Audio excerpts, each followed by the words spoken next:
Здраво на сите, јас сум Михаела И јас сум Моника. и ние денес ќе го водиме овој подкаст на тема ментално здравје. Овој подкаст ќе биде на тема, како што кажав, ментално здравје и факторите кои што влијаат врз тоа како една личност се оформува. Денес со нас ја имаме Бојана. Мило ми е што си ни прва гостинка и што со тебе можем да го започнеме овој подкаст кој што е завршен проект, како што напоменав, но доколку биде успешен, може би и да продолжи понатаму како серијал. И мило ми е што имаме тебе, бидејќи си многу активна во последно време на социјалните мрежи и си успешна во тоа што го работиш и многу ми е драго што можеме да поразговараме денес на оваа тема. Ќе се разговара на темата ментално здравје и, пошто тоа е голема и опширна тема, се конкретизира себеспознавањето и факторите кои што влијаат врз тоа една личност да се формира. Како најглавни фактори ги избравме семејството, пријателите и врските. Ќе се фокусираме на тоа како не треба да биде, за да стигнеме до тоа како треба да биде. Па така да може да започнеме со првото прашање. Започнуваме со семејството, бидејќи знаеме дека се започнува од семејството. Па така да, кои се некои од најважните фактори кои влијаат врз формирањето на личноста, да ни повторите вие, и како семејството, како еден од примарен фактор, влијае за зачетокот на личноста и нејзиното формирање? Прво, благодарам на поканата. Може би во последниот период од година и пол не бев толку многу активна, но затоа што не бев толку многу активна, баш се израдував кога ме поканивте, затоа што сакам кога гостувам, особено кога има вака иновативни работи кои што може да го промовираат менталното здравје. Во однос на првото прашање, што се влијае во однос на тоа како се формира една личност, јас би кажала дека тука можеме, или обично ако одиме спреме учебник, на прво место да ги ставиме оној генетски фактор, што не е толку многу значаен и доминантен, но секако семејството тука не можеме ние да го избегнеме, така да би го ставила некаде на второ место. Потоа одиме средината, одиме оние другите социјални контакти кои што една личност ги стекнува, или на почетокот тоа е семејството потесно, семејството пошироко, па тоа се нели потоа луѓето со кои што семејството доаѓа во комуникација и во контакт, па потоа нели тоа е градинката, тоа е училиштето, па тоа се врсниците, па тоа е подоцна нели можеби првото работно место или можеби организациите од овој тип кои што исто така се многу важни кога се формира личноста на една млада личност особено. Така да повеќе фактори се вклучени, не можеме да издвоиме еден доминантен и да кажеме ова е најважен фактор и кога овој фактор се случува ти нема спас, ти ќе бидеш таков и таков, не се случува тоа. Најчесто се случува да има повеќе фактори каде што тие симултано влијаат. Но тоа не значи дека личноста е пасивна и дека нема можност да речеме да пресуди, можеби дали некоја средина е доволно стимулативна за него или не, туку личноста исто така активно учествува и бира и избира да каже, окей, мене ова ми одговара, ова мене ме стимулира, кај мене развива одредени способности, компетенции, не знам, прави да сум проактивен, ова е средината каде што јас ќе се насочувам и итн. Така да повеќе фактори се вклучени, но семејството како можеби базична една структура, како можеби базично место на пребежиште, на јадро, на сигурна зона, сигурно тло е нешто кое што исто така многу значајно за формирањето и за почетоците на една личност. И малтене можеби оние работи кои што ние од почетокот ги учиме во нашето семејство и нешто кое што и понатаму ние во животот си ги носиме со нас. Тука се нашите ритуали, нашите навики, нашите вредности, нашата моралност, делови можеби од нашиот карактер, исто така е нешто кое што во голема мера потекнува од нашето семејство. Па затоа и го потенцирав тој момент, значи сепак семејството е место кое што ти ги гради темелите за твојот карактер. И сега ние можеме да одлучиме дали семејството ни влијае добро или лошо, откога ќе створиме некаква свест за нашата околина и за тоа што е добро и лошо. Но како доколку сме заглавени во некое токсично семејство, кои се тие знаци кои што треба да ги видиме уште на почетокот и како, на кој начин ние би можеле во моментот кога не можеме да се одвоиме од семејството, да пробаме да работиме на тие токсични знаци, кои се тие токсични фактори во семејството кои што може да ни влијаат врз формирањето на личност. Океј. Како што спомна на почетокот, активна сум на социјалните мрежи, исто како мене имам доста колеги кои што се активни. И имаше многу феноменален пост на еден мој колега, кој што имаше пишано дека никогаш не знаеш, ама ти си токсичната личност за некого. Имам многу голема вистина во тоа. А тоа е дека кога ние зборуваме за токсично семејство, токсични членови или токсичен партнер, токсичен пријател, колега, независно, не е тоа дека овој човек е максимално лош, дека е негативен, дека тоа намерно го прави. Многу пати луѓето знаат да бидат токсични, а да не бидат свесни. Или знаат да бидат токсични поради X други причини, може е навика, може би е патерн во однесување, може би е начин на комуникација, речеме нема свесност. И тоа не значи дека ако еден човек, да речеме, во една релација е токсичен, нема каде да оди, нема спас. Тоа ќе остане сам до крајот на животот. Во пракса не е баш така, за да ние освестиме, за да ние прво се видиме себе си, дали можеби ние во некој аспект за некого сме токсични, тоа можеме да го направиме на многу достапен и на многу лесен начин, а тоа е преку едукација. Преку едукација, преку психоедукација, преку доста читање, преку доста слушање, подкасти или секако вид на форма каде што ние можеме да се едуцираме и со доста работа на себе. Дека нас туку така ќе ни текне, упс, јас сум токсичен или упс, мене семејството ми е токсично, најчесто како сознание не доаѓа како гром од ведро небо, туку најчесто се случува нешто кое што трае, да речеме, долг период.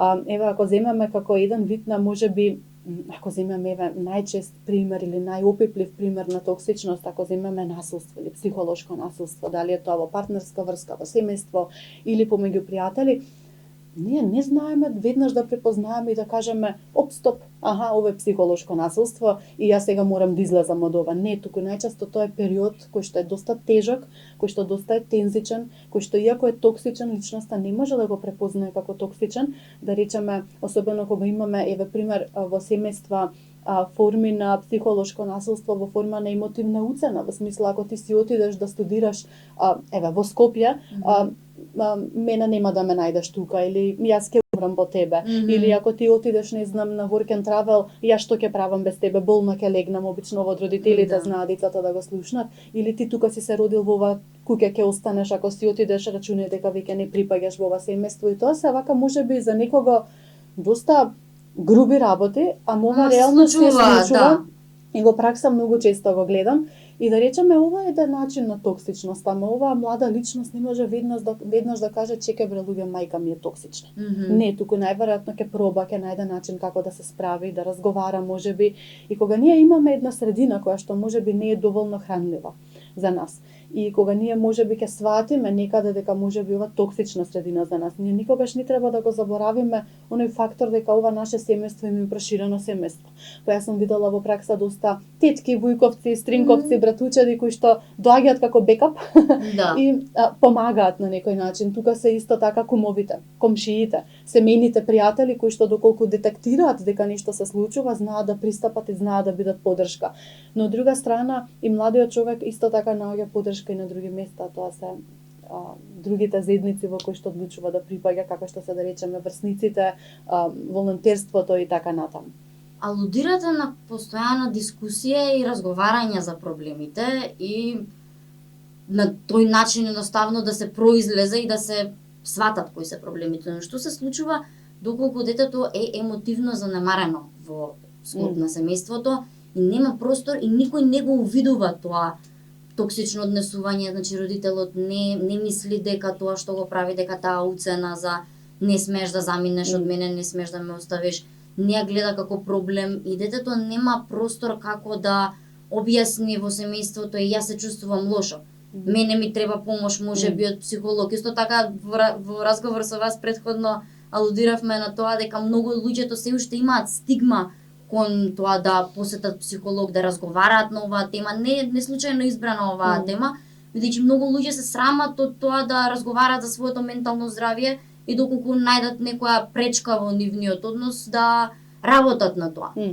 Како мислите дека влијае емотивното занемарување и воопшто во заедницата пред се семејството на почеток? Сега неколку прашања има тука кои што ти ги отвори, јас ќе се обидам да бидам колку што можам концизна и пократка. Прво, кога кажуваш дете, не знам дали алудираш на дете кое што е мало дете или дете кое што е млад возрастен. Сепак да, дете во семејството, да. секогаш Дете на дете двојта, во семејството и на 30 години во Македонија, нормално. така да дете во семејството е баш различен поим. Види, ова е еден екстремен случај кога ние имаме семејство кое што е токсична средина, каде што имаме емотивно запоставување или злоставување и така натаму, ова се некои екстреми, ова не е честа приказна, да речеме, колку што ние сметаме дека може би тоа често се случува, не е толку често, но на кое што е реална приказна во Македонија, тоа е дека ние не си ги учиме децата да зборуваат за емоциите. И јас може би сум некоја генерација каде што кога сум растала не се зборувало многу за емоциите, да речеме јас треба да правам тест или имам некој битен испит, да речеме, не знам, и јас сум нели вознемирана, анксиозна, и јас како тоа сега да кажам, нервозна сум. Онака што ќе го добиеме, седни да учиш повеќе, ако си нервозна, најверојатно си затоа што си свесна дека не си научила повеќе. И односно и гледам дека тоа се практикува. Гледам дека да фали доза на емпатија и на разбирање. гледам низ клиентите со кои што работам дека навиката да се зборува отворено за емоциите, особено во семејството, е нешто кое што не е пракса реална. И јас тоа го гледам и до ден денес, да речеме кога син ми го шетам во различни игротеки или паркови, онако што најчесто знам да го слушнаме како по дефолт, доста плачеш, машко си, како не ти е срам, смири се, ајде те гледаат сите. Ќе разговараме да. таа И тема. тоа прави една забрана, да речеме, за ова едно момче, кое што сега е можеби момче од 4 години, евентуално еден ден ќе биде момче од 14, 24, 34 години, а ова момче ќе биде личност која што ќе има забрана да кога ќе чувствува, да речеме, болка да плаче или да изрази дека чувствува болка, и тогаш ние имаме проблем практично. И најчесто некој пат ќе направи сопка, како што викам, некој пат ќе пројави проблем токму ова сопирање да се покаже таа болка, да. Такви темели, да. Да, тоа често знае да предизвика едно чувство на безвредност, немоќност, па затоа би сакала да те прашам како овие негативни односи во семејството и конфликтите влијаат врз самодовербата и самопочитта што ја има самото дете како индивидуа. Она кое што прво се случува кога едно дете расте во една средина каде што, да речеме, е доста конфликтна и која што е доста тензична, она кое што прво се случува е да детето може да се повлече, може да развие пониска самодоверба или може да развие многу неуспешни стратегии во однос на справување со конфликтите. Најчесто може да биде тоа со повлекување. Во смисла како тоа би изгледало кога моите се караат, за да јас не го извлечам дебелиот дел, ќе одам во мојата соба и можеби во иднина кога ќе се наоѓа во некоја средина која што е конфликтна, да избира да се повлекува, а да не се конфронтира или да бара решение и така натаму. Пример, што не мора да значи, зависи исто така од многу други фактори, но од друга страна па има една многу убава работа која што многу сакам да ја спомнувам, а тоа е дека ние луѓето не сме туку само така плукни залепи, црно на бело, туку има многу други работи кои што се случуваат, како што се нашата способност да ние се воздигнеме и покрај таа средина што ја имаме, која што е неповолна, да ние најдеме начин, да ние можеме да успееме да се избориме со сите тие предизвици, и тоа е нешто што се вика наша резилиентност. Наша жилавост, издржливост, развлечливост, тегливост, не знам како да го преведам на македонски, но резилиентноста е таа која што прави да една личност, доколку исто така расте во една ваква средина каде што, да речеме, постојат повеќе конфликти, да можеби не по дефолт порасне во личност која што нема стратегии како да се носи со конфликти, не знае како да разговара со емоции и има ниска самодоверба, туку баш напротив. Средината сама ќе ја мотивира да можеби научи како да биде подобро од она кое што се случувало дома. Така, дали мислите дека можно детето да развие поголема емпатија кога се случуваат конфликтите? Да. Емпатија не е нешто со кое што ние се раѓаме и толку застанува. Така ти се погодило. Во смисла имаш црни очи, имаш плави очи, тоа е. Емпатијата е нешто кое што ние го развиваме во текот на животот и е нешто кое што не се развива само дома, туку се развива и во школа, се развива и во друштво, се развива со врсници, се развива гледајќи различни филмови, различни цртани и така натаму. Односно има многу различни канали каде што ние можеме да го стимулираме развојот на емпатија. Но од друга страна, ова е многу дискутабилно и би отишла најверојатно во друга насока, затоа што, пример, кога би имале конфликтна ситуација помеѓу родители, и сега што би значало да дете развие емпатија, да сочувствувам повеќе со едниот едниот родител? Па дали тоа ќе значи дека јас ќе бидам наклонет само кон едниот родител затоа што сочувствувам повеќе со него? А дали тоа значи дека метафорички ќе завземам позиција на другиот родител, па наместо татко на мајка ми наместо татко ми до мајка ми ќе бидам јас до мајка ми. Така да има некои феномени кои што знаат да се појават во вакви ситуации, така да, кога децата развиваат резилиентност и кога личностите развиваат резилиентност во вакви средини, развиваат и поголема емпатија, но не секогаш е така. Не би сакала да дадам одговор што ќе биде рецепт, но не е баш така.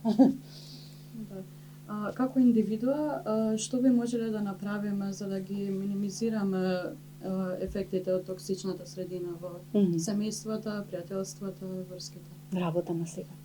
Психотерапија. Работа на себе, едуцирање, читање, слушање, учење од сопствените искуства, учење од туѓите искуства. Тоа го правам и јас. Простор за секојдневно развивање и едноставно спознавање на грешките. Би сакала секогаш да има полесен начин и би сакала кога работам и со клиенти да можам да им го дадам најлесниот начин. Не постои за жал лесен начин. Не постои, ова сватив дека нема шаблон. Едноставно нема шаблон, се индивидуално. Да. И еве, можеби за неколку секунди ќе избегам од темата, едно од најчестите прашања да речеме денеска како е да се носам со анксиозноста. Нема едно прашање, нема еден одговор затоа што е индивидуално за секого, затоа што секој потекнува од различно место, од различна средина, различни снаги личности има, различни капацитети, различни знаења, различни многу разлики има индивидуални, каде што не можам да дадам еден шаблон кој што ќе важи за сите. Не е, температура, парацетамол. Да. Значи, алудиравме на тоа дека комуникацијата во семејството и комуникацијата сами со себе доаѓа до момент на себе спознавање, на спознавање на проблемите и едноставно растење на личноста. Но дали во моментот на тинеџерство ние сме доволно свесни и зрели да го склопиме се тоа на таков начин? Јас мислам дека најчесто тинеџерите имаат еден проблем кога имаш проблем во семејството и не знаеш да се справиш со тој проблем во семејството, бараш утеха надвор, бараш утеха во пријателства, па од таму се и пријателите кои што јас би ги рекла со сомнително потекло. Колку мислите дека проблемите и дисфункционалните ситуации во семејствата може да натераат или да алудираат на тоа личноста да падне во лоши токсични кругови надвор, бидејќи има многу примери за такви случаи каде што луѓе завршуваат лошо или во лошо друштво, баш поради тоа што немале едноставно разбирање во семејството, па барале некаква утеха надвор. Колку што има лоши примери, има и од другите примери, дека не за сите баш била таква приказната, туку и колку и да била неповолна средината дома, дека не било лошо друштвото кое што било прв избор и дека баш токму тоа друштво било таа безбедна сигурна зона каде што се развивало детето, тинеџерот. Види, ако можам да го скоцкам вака кратко, сите тинеџери имаат проблеми. Јас кога сум била тинеџер сум имала проблеми, од банални проблеми од типот на немам што да облечам, до проблеми симпатијата не ме сака или треба да ми испраша некој, до проблеми не ме разбираат дома. И работејќи со тинеџери, она кое што го гледаме дека секој тинеџер сваќа дека има некое сознание дека мене дома не ме разбираат, не ме сваќаат како ми е на мене и тоа е нешто кое што по дефолт го слушам. И прво, самата развојна фаза е нешто кое што налага да самиот тинеџер се чувствува неразбрано, затоа што е во една позиција каде што почнува и сам себе да се осознава. Почнува да се осознава дали можеби навиките, убедувањето, уверувањето, ставовите во моето семејство кое што постоеле, сега да речеме кога видиците, можеби контактите се прошируваат, гледа дека па чекај, во некои семејства е малку поразлично, па чекај, дали ова кај мене дома е баш така како што треба да биде или ваму кај нив можеби за нијанса е подобра. И тогаш почнува да можеби повеќе прашува, повеќе да инсистира да биде вклучен можеби во домашните семејните одлуки, дискусии и така натаму. И исто така и кога се конфликтните семејства во прашање, да речеме овој тинеџер кој што потекнува, да речеме од конфликтно семејство, дисфункционално семејство, сепак има пријатели, да речеме, со кои комуницира. оди кај нив дома, гледа атмосфера, опипува атмосфера, гледа поинакви односи. И знаеш, некогаш се прашува, чекај, па има и поинаку. И знае дома тоа некој пат да го пренесе, не некој пат, скоро секој пат знае да направи споредба. Зашто дома не е како кај нив? Да, Зашто кај ние нив вака дома. никогаш не седиме заедно да јадеме на маса? А зашто јас секој пат не знам тоа и тоа се случува и тоа знае да отвори различни прашања. И сега, за жал, не секогаш семејството е отворено и има капацитет да одговори на овие потреби на тинеџерот. Но од друга страна, не значи дека по дефолт тинеџерот ќе одбере друштво кое што ќе биде исто така дисфункционално и можеби, како што кажа, ќе го однесе до некоја неубава насока. Тоа. Знаеш зашто се случува? Дисфункционалните семејства, значи немаш емпатија, немаш разбирање и не ти остава никаков простор за дискусија. И бараат утеха надвор, и секојаш таа утеха надвор не мора да значи дека би била но во доста случаеви е лошо друштво, злоупотребување на супстанции, прерано влегување во тој свет на возрасни, соочување со некои работи кои што произлегле како травма од семејството и неразбирањето надвор, што донело до тоа да се бара утеха на некое друго место.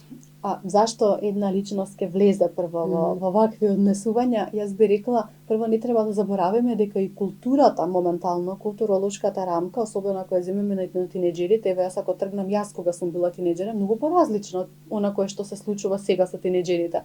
Ако јас моето прво излегување во диско било можеби во втора средно, па мислам дека сега нормално е да во 8 или 9 веќе на пијачка излегуваат и тоа го слушам како они се договараат меѓу себе.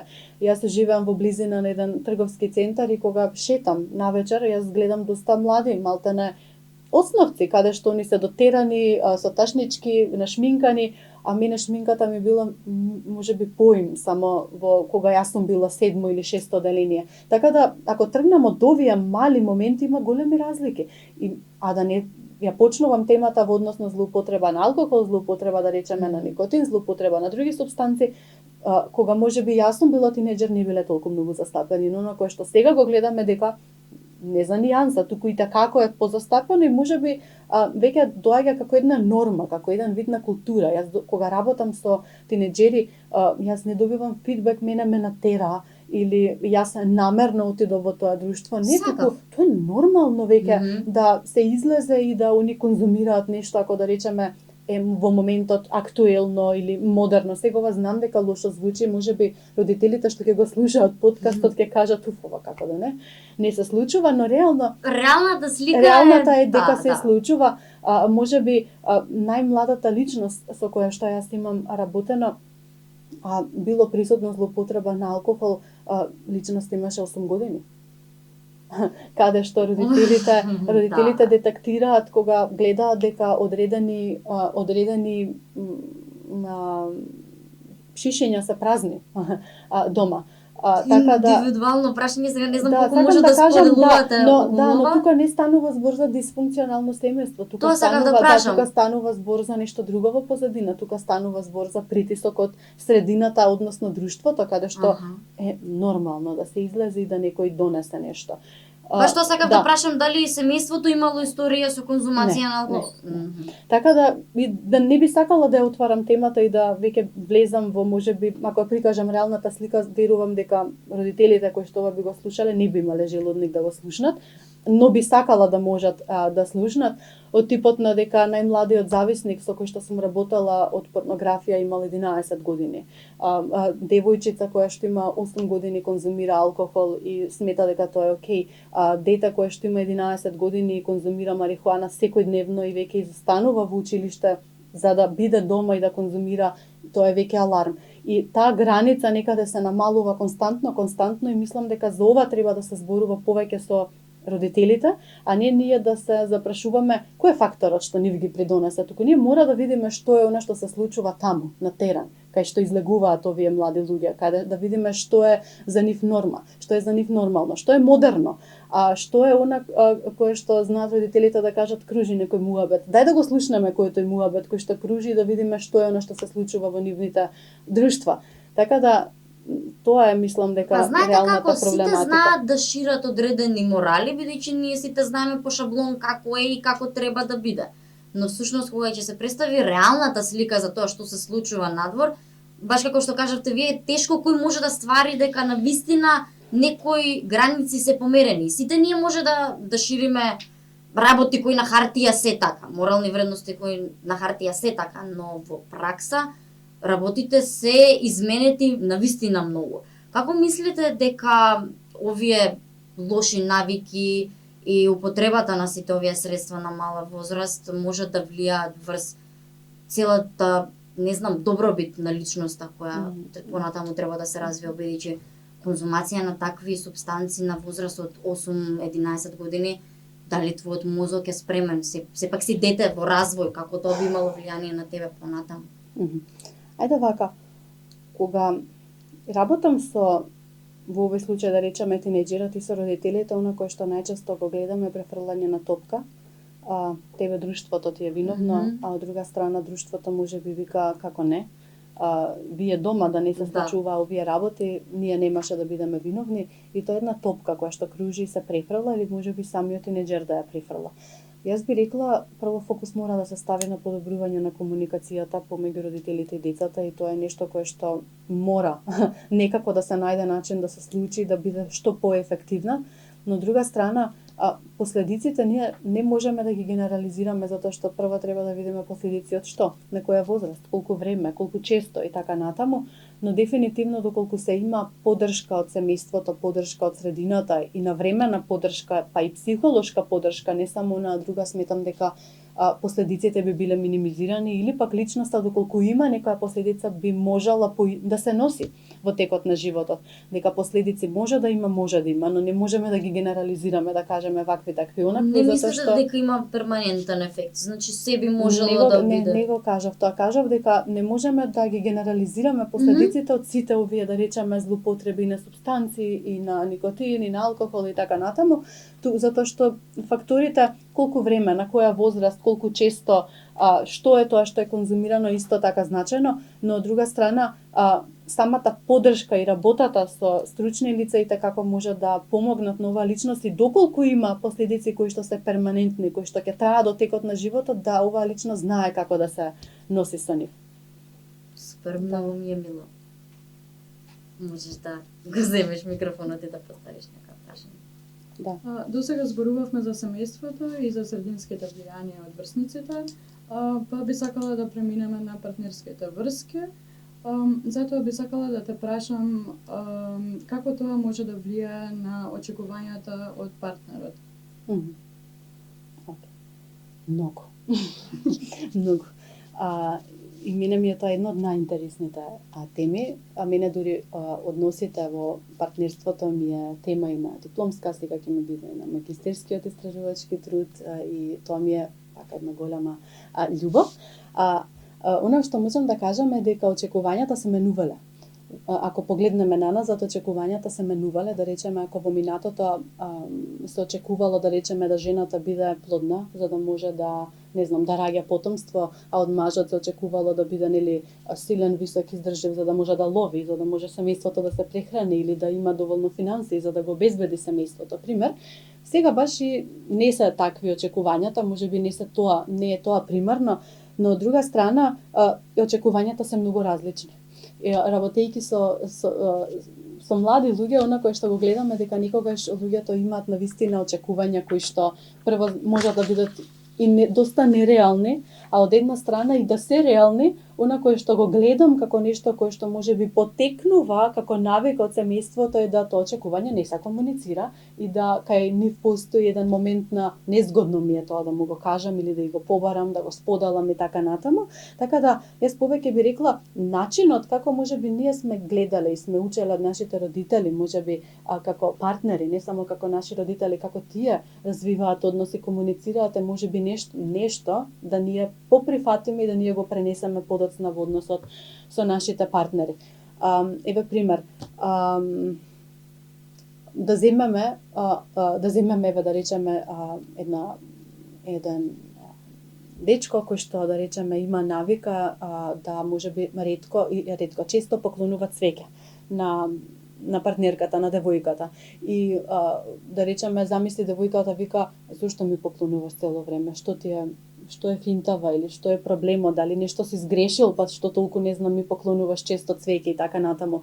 А од друга страна можеби да она кое што е во позадина на дечкото да каже па дедо ми така и поклонуваше на баба ми и јас тоа го гледам како убав гест и нешто кое што секогаш сум викал дека сакам тоа да го продолжам и нема никаква друга позадина. А дали девојкава го знае тоа? Ми е глупо тоа да го кажам. Ке мисли дека сум не знам, ваков, таков или онаков.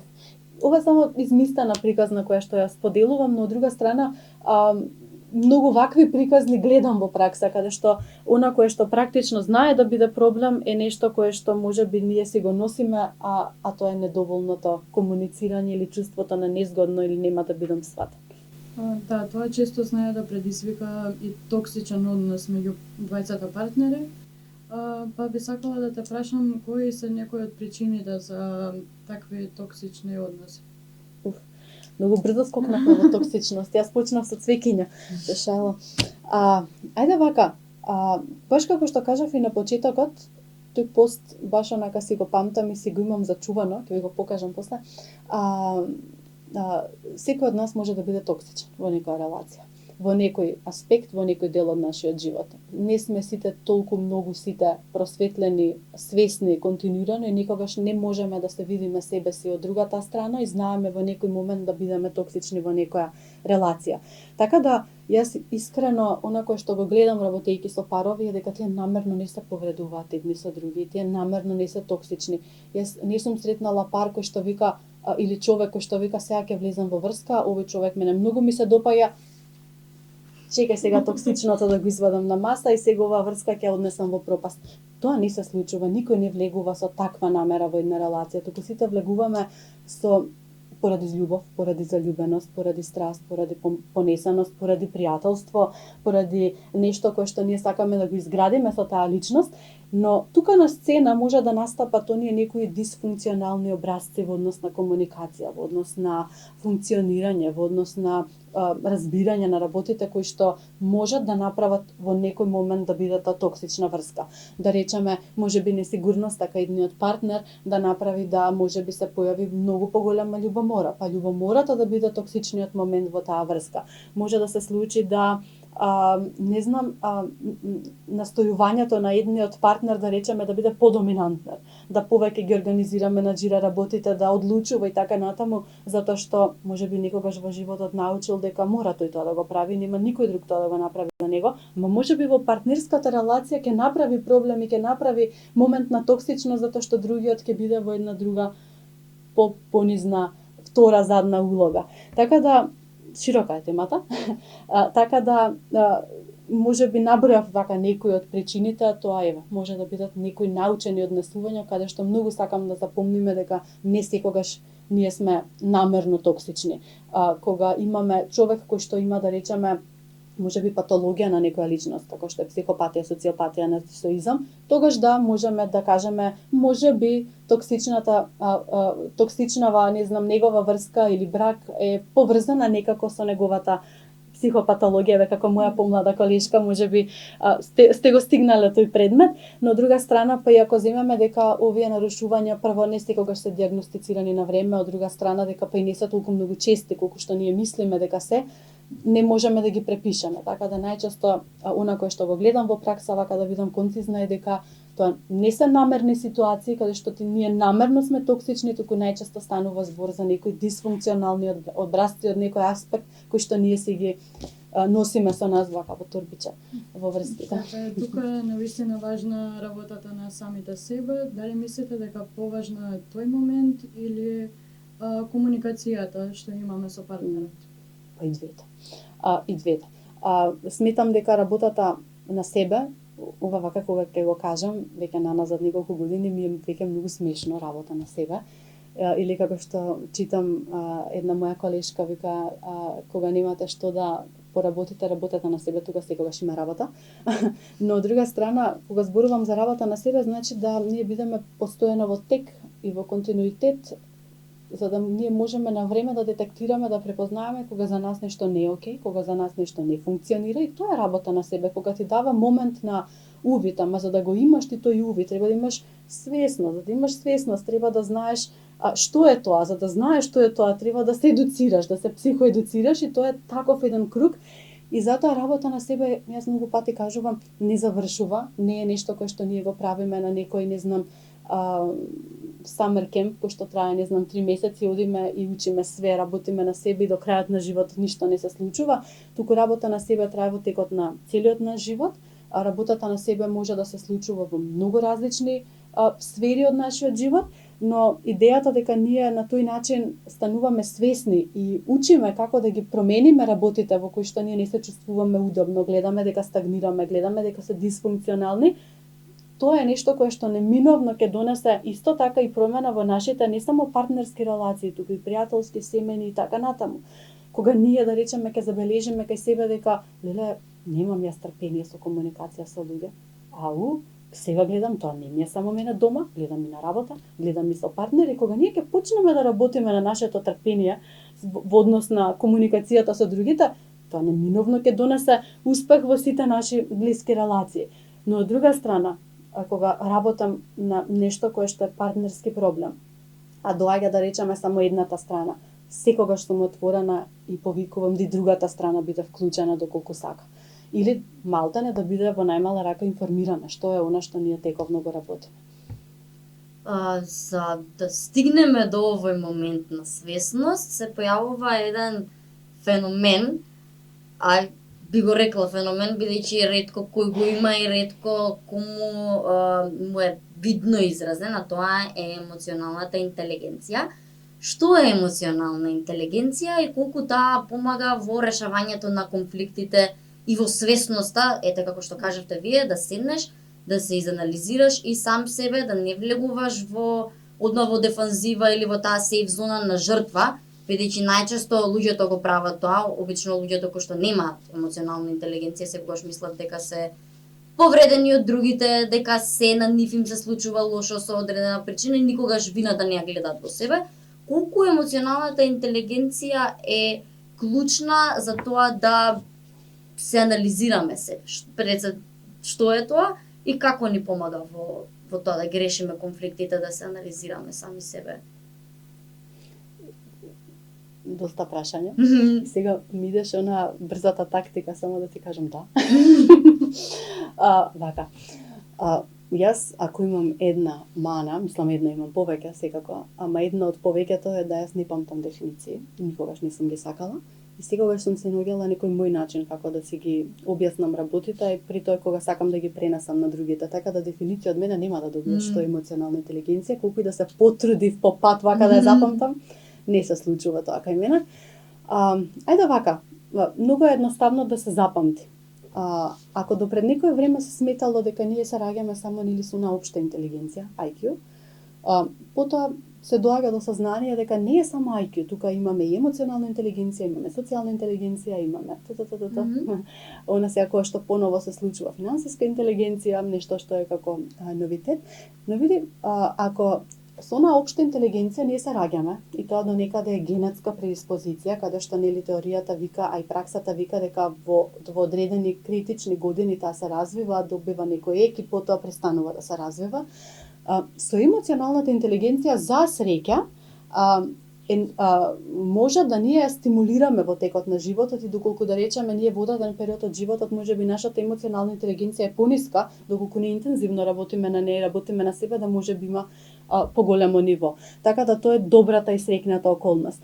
Емоционална интелигенција во кратко би значила, едни дефиниции викаат поголема свесност за емоциите, во однос на тоа како ние да ги препознаеме кај себе, како да ги препознаеме кај другите, како да ние ги внесуваме во нашата комуникација и релации со другите, а други дефиниции викаат дека тоа се повеќе конструкти, не е тоа само едно нешто кое што се вика емоционална интелигенција, туку тука спаѓаат повеќе конструкти како што е емпатијата, како што е самосвесноста, емотивната саморегулација, самодовербата и сум запамтила. Така да сакам да кажам, има повеќе дефиниции исто така и во однос на, како што кажате, емоционалната интелигенција. И така кој е важно, кога ние веќе ги спомнавме малтене сите овие сегменти, гледаме колку е важно. Така да кога ние ќе кажеме сакам високо емотивно интелигентен партнер, ние практично не бараме бројка, не бараме скор да кажеме како IQ над 110. Не, тука бараме практично партнер или партнерка кој што ќе знае да препознае кога јас сум лута и кога ќе знае што да направи во однос на мојата лутина. Или бараме можеби партнерка која што кога јас ќе кажам лели имав многу тежок ден денеска, нема да добијам фидбек, да бе секој ден ти е тежок, туку ќе добијам фидбек, разбирам колку овој ден беше тежок за тебе, а имаш и тежок период и јас сум тука, можеш да дојдеш кога и да сакаш да ние зборуваме за ова кој што тебе ти се случува, односно да ја покаже емпатијата. Така да кога ние зборуваме за емотивна интелигенција, за емоционална интелигенција, практично зборуваме за сите овие конструкти кои што практично ние малку не ги вежбаме. На некои луѓе не им е природно да разговараат за емоции, особено ако потекнувате, ако се вратиме наназад од семејство, да, што не се зборувало да за емоции, да. Не им е природно, не им е нормално. Да седнуваат на маса на ручек и да речеме може да тече разговорот. Денес имав напорен ден, многу тежок ден. Едва чекав дома да дојдам. И од другата страна да имаме едноставно тотална нула, ништо. Зашто? Затоа што многу пати од овие личности кои што не знаат како да вратат кога некој комуницира во однос на емоција, многу пати знаат да кажат јас паницам во тој момент, јас не знам што да кажам, јас не знам што да кажам, каква поддршка да дадам. А од друга страна може да звучи секако е тежок период, разбирам дека е тежок, дали сакаш повеќе да зборувам? Толку, не да се нуди решение, само да те слушнам и да го валидирам она кое што ти моментално го чувствуваш и го поминуваш. Пример, како би изгледале две секвенции. Изборувањето за емоции се учи. Мило ми е што е тие стереотипи кои што од почеток се носат, што ги поврзавте и со дисфункционалното семејство и со некој недостаток на комуникација, можат со текот на времето да се променат, значи во секој случај има надеж за промена, има можност за промена, доколку се работи на себе и доколку се работи на комуникацијата и на односите. Сепак како еден клучен збор од целава оваа дискусија треба да ја издвоиме комуникацијата. И уште едно на крај, сега може да го кажеме стереотипно прашање, ама од што зависи нивото на емоционална интелигенција, дали по дефолт има некое правило во што ете како стереотип е жените се поемотивни од мажите, да го поврзам исто со тој момент доколку си учен од семејството, а ти си машко, ти не плачеш, ти не смеш да изразуваш емоција. Тоа сигурно многу би влијаело во емоционалната интелигенција која што ќе изрази таа личност понатаму во својот живот. Дали мислите дека има некој дефолт од раѓање, некое генетско поврзано шаблонче или тоа е? Повеќе претходно кажав дека емоционалната интелигенција нема некоја генетска предиспозиција. Но од друга страна, кога и да прочитаме ние некакви резултати, мажите повеќе од жените или жените повеќе од мажите, прво треба да видиме во која културолошка рамка ова важи, кој е примерокот на кој што е правено ова истражување, како е правено ова истражување, за да ние знаеме што читаме. Така да од една страна, да речеме, имаме јас она кој што го гледам практично во пракса, гледам дека е некаде исто кај мажите и кај жените. И дека можеби ако некои истражувања за нијанса велат дека жените имаат повисока интелигенција од мажите, јас верувам дека можеби повеќето истражувања се понаклонети повеќе на женската популација во однос на емоционалната интелигенција и тука нели постојат оние традиционални ставови дека жените се понежни, поемотивни и така натаму, но не е така, и мажите се емотивни битија, и мажите имаат емоции, и мажите сакаат да зборуваат за емоциите, ама треба да им се даде простор. И така да јас го гледам во пракса дека и мажите и жените тука некаде се исто во однос на емоционалната интелигенција и не е дека таа не постои апсолутно и дека ние треба секогаш сите допрва да ја растеме, туку пак ќе кажам, ние за емоционалната интелигенција и сите овие различни нејзини аспекти учиме додека ние растеме. Учиме дома, учиме во училиште, учиме во средно, учиме на факултет, ние развиваме, учиме и подоцна во нашиот живот. Така да не би можела да кажам дека има некоја разлика, би сакала да постои, за да можам да кажам постои голема разлика, сега ќе се фокусираме таму и ако се фокусираме таму, тоа ќе значи апсолутно подобрување. Не е така. Едноставно, јас лично верувам дека на сите луѓе треба да им се даде еднаква можност да растат, да се развиваат и дека доколку сите ја имаат истата можност и ја видат потребата и кој бенефит ќе им се даде доколку навистина работат на себе, дека многу од работите кои што можеби сега јас ги работам како проблематика во праксата со клиентите, дека можеби нема да бидат толку многу присутни. Мило ми е, како заклучок од ова цело интервју, може да извадиме неколку поенти, а тоа е комуникацијата, образованието и работата на себе. Не постои дефолт, не постои одреден шаблон дека доколку си почнал лошо, ќе завршиш лошо. Постојаното надградување на себе може да те однесе на многу друго место во животот. Мислам дека пробавме да опфатиме од секоја тема по нешто, иако би сакала ова да прерасне во серијал каде што секоја од овие теми би можеле да ги анализираме посебно, бидејќи на вистина има што многу да се каже и мило ми е што живееме во време каде што се крши стигмата за овие прашања. Би сакала да ја поздравам и вас и да ги поздравам и сите кои што ќе го гледаат ова, да ги размислат добро работите кои што ги слушнаат тука, да работат на себе и во секој случај доколку чувствуваат потреба од било каква помош да се обратат кај вас или кај било кој психолог, бидејќи мислам дека разговорот со стручно лице и објаснувањето на некои работи многу би ви помогнало во секојдневниот живот и во тоа каква личност ќе станете понатаму, а со тоа и какво влијание ќе имате во заедницата, во семејството и во врските. А со тоа би го завршила овој подкаст и многу ми беше мило што сите учествувавме во ова. Овој медиумски продукт е овозможен со поддршка од американскиот народ преку Агенцијата на САД за меѓународен развој USAID. Содржината е одговорност на IREX и нивните локални партнери, Македонскиот институт за медиуми, Институтот за комуникацијски студии и Младинскиот образовен форум, и не ги изразува ставовите на USAID или владата на Соединетите Американски држави.